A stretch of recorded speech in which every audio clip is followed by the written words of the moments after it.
السلام علیکم ناظرین، زه یم ستاسو کوربه عبدالله شرین. یو پیر بیا ستاسو سره ستاسو په درنه خدمت کې حاضر یم. تاسو ته د معلوم وي چې بېګا د رایسته دغه شان د پېټرولو کم قیمتونه چې د هغه بړاو کړی شوي دي. په دغه حواله به د خلکو نه تاثرات لرو چې څوک خوشحاله دي څوک خفه دي. دې سره مهنګایي آیا مزید بړاویږي نه بړاویږي، خلک څه تاثرات لري، دا پروګرام تاسو د ما سره وګورئ.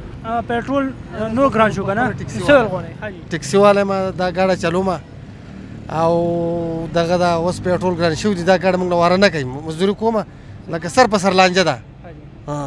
یوازې چې پېټرول ګران شو دې سره به نور شیزونه ګرانېږي که نه؟ دغه وړو دغه ستونه وتلي په 3000 روپۍ پورې د وړو ټیم ما د ښکاري چې په 5,500 په 16 شمه دا هر څه ګران شوي دي. دا به بلدیاتي الیکشن په نظر پرې باسي؟ یاره دا به خامخا سړی خو موږ خو تمه وه چې دا به دغه راشي ارزاني راشي او اشیا هغه شانتې ونه شو او نو ګراني ده چې ډېر ښه څه د دنیا دغه خو د الله پاک موږ له په نصیب ښودي، خو چې دا چې بس امن اماني او زمونږ خپل یو تعلیمي نظام جوړ شي، زمونږ خپل ملک عوام په خپل خپو باندې وردېږي، معیشت جوړ شي چې د بل په دغه باندې نه ولاړ لکه د امریکې په خپو باندې او د بل په خپو باندې. نر لیډر موږ له خدای راکړی دی، موږ ورسره نه تکلیف. تاسو وایئ چې موجوده دور کې مهنګایي نشته؟ مهنګایي ولې نشته؟ خو دا به برداشت کوو چې د ازادۍ دپاره به څه نه څه برداشت کول پکار دي او چغې وال نه دي پکار. په افغانستان 40 کاله جنګ تېر شو خو د هغو دومره چغې نه دي ویل لکه زموږ د سرمایه کار او دا چې څونه چغې وباسي دو د سوار د غوښو عادت شوي دي ډېر زیاتو. په ایران باندې 40 کاله پابندي ولګېده. لکه د اسلام او د ایمان جذبه پکار ده. ولې چې نبی علیه السلام فرمایي مسلمان وجود د یو وجود په شان چې په یو ځای تکلیف په ټول وجود تکلیف پکار دی. دا خو نه ده چې زما په ورور د بمان ورېږي او زه د هغه سره ملګری کېږم او ما ته د پېټرول ارزاني ما ته د هر څه ډېري او زه به خوشحاله یم. ما دا خبرې وکړې وروڼو په دې باندې غور وکړئ. زه یو چوکیدار یم ښه چې زه داسې خبره کولی شم نو هر سړی کولی شي. دا وایي چې چونکې پېټرول نور ګران شو نو آیا دا به بلدیاتي الیکشن باندې څه نظر پرې باسي که نه پرې باسي او مهنګایي ته تاسو په څه نظر ګورئ؟ دا خو د ټولو وړاندې خو دا خبره ده که نه، د هر یو شي د ګراني هوا چې راځي که نه هغه د تیلو په وجه راځي. تو که تیل په قانوني طور په ملک کې چې کوم دی د دې باو کمی که نه نو ملک په ترقۍ هم وي او ملک ترقي هم کولی شي که نه.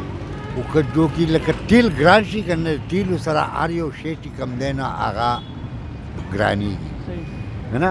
ولې چې موجوده حالات دنیا کې چې کوم دی پاکستان نه د دنیا په سطحه باندې به زه یو خبره وکړم چې هغه لکه دا خبره ده که نه چې په دنیا کې د دې شي کنټرول کمی نو مهنګایي به کمی. که چېرې دې شیزو دغه څه وای که نه نو مهنګایي به څه وای. بلدیاتي الیکشن باندې به داسې اثرات پرې باسي؟ بالکل به پرې باسي. موجوده حکومت حالاتو ته به پرې باسي که نه.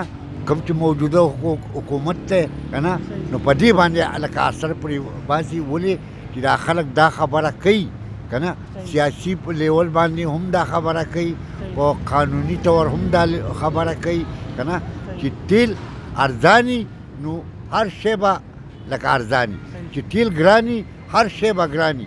نو په موجوده حکومت باندې په حالاتو باندې دا خبره چې کوي که نه نو دا د دې اثر چې کوم دی که نه په بلدیاتي ووټونو باندې هم اثر راځي، د حکومت اقتدار باندې او په دغه باندې هم راځي، په عوامو باندې هم راځي. ولې عوام دونه مشکوره شوي دي که نه چې ګرانۍ چې کوم دی په سر راغستې. مزدوري هم اساسا پرې باسلی دی؟ نو پرې باسلی ده چې 200 روپۍ شي 300 مال بچهدار کور ما راته ناسته ده او مطلب دا چې په دې کې څه کېږي 200-300 روپۍ کې دلته پېټرول ګران دي.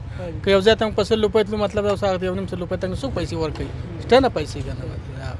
ډېر غټ اثر دی په غریب عوام باندې، ډېر غټ اثر. بلدیاتي الیکشن هو را روان دی، په دې باندې اثر پرې باسي که نه؟ یاره نه دا الیکشن اوس دا تعلق ساتم هم عمران خان به دا شی ارزان کړي، دا شی باندې غریب سہولت شي پایمان کا روزگار راته میلاویږي.